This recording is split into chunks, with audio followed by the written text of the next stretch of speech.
Hi, this is the final response for Module 12, Discussion Board, Chapter 10, Communicating High Expectations. Elements 41 through 43 align to Component 3B in tests, which is using questioning and discussion techniques. A teacher is proficient in Component 3B when they are able to use high-quality questions and allow their students plenty of time to formulate the answers. And they engage all students in questioning, but also allow students to discuss with other students on their own. So the key is that the teachers are taking the time to plan the questions and the discussion time. It's very important that teachers in our buildings have high expectations of all the students. Elements 41 through 43 are all tied together in that the high expectations of all students cause all the students to grow confidence, because the teachers are inclusive and they're willing to find ways to form questions that everyone in the class is able to participate in answering. And then, of course, that scaffolding is done to bring up students who are not answering at the highest level yet. So Casey talked about the importance of communicating our high expectations to our students. I think that's why it's so important to have our objective on the board, and making sure that it's I will and I can statements, one or the other, and that the students are owning those statements.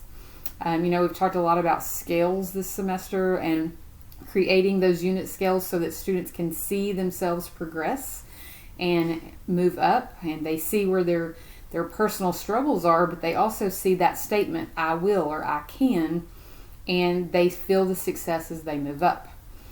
We've talked about self-fulfilling prophecy and our expectations really making a difference in what students feel like they can and can't do. When little is expected, little is going to be given. Billy, you talked about that and compared what happens in sports to what happens in the classroom. And you talked about how, when you strive to have high expectations, it causes the students to want to meet your expectations. And I've seen so many times that students even want to beat my expectation just to prove that they can go further than what was expected of them. Element 41, demonstrating value and respect for reluctant learners. I've been asked to do 10 walkthroughs a week in one of our buildings, and I walk in classes and I can see the students right off that feel like they're valued in a classroom, the ones that feel like the teacher expects them to learn versus the ones who think, nobody really cares. I can see that exact same kid in another class a couple hours later, and they act like they are valued and respected, and they're willing to participate. So you can definitely see the difference in a classroom based on the expectations of the teacher. So it's very important that all teachers are doing what it takes to show students they're valued and respected.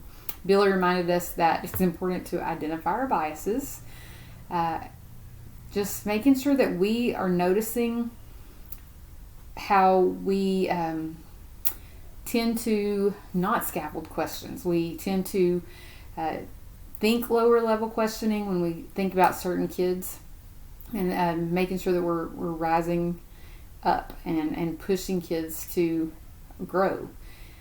This is a huge implication for change, just recognizing our own biases. Casey, you reminded us that students know what teachers are going to push them and which teachers just give up. So element 41, asking in-depth questions. Angela, I like it when you said that for you it's important that you remember to wait, have pause time. I know for a long time I would call on a student and then ask the question, and people in my classroom have, they'd already turned me off because I called on the kid before I stated the question. So I had to work on stating the question, pausing so everyone's working on the answer in their head, or having discussion time, and then call on a student to answer or a group to answer the question. So it's very important that teachers allow that time to process the question, think about how to answer it, and then either discuss or respond when the teacher's ready. We read about scaffolding. I know it was mentioned in one of your videos, but just making sure that we are probing students, which leads into element 43, for the answers to the questions, and not just giving up because they don't know, but actually seeking out the answer, and just giving them the time to work on building that answer, talking it out. Maybe one day we allow them to talk to the individuals and formulate that answer together, and then the next day we could reassess by asking the question without discussion, so that we are allowing them to process and grow. Let's see, I think that's it. Yeah. Okay, thank you.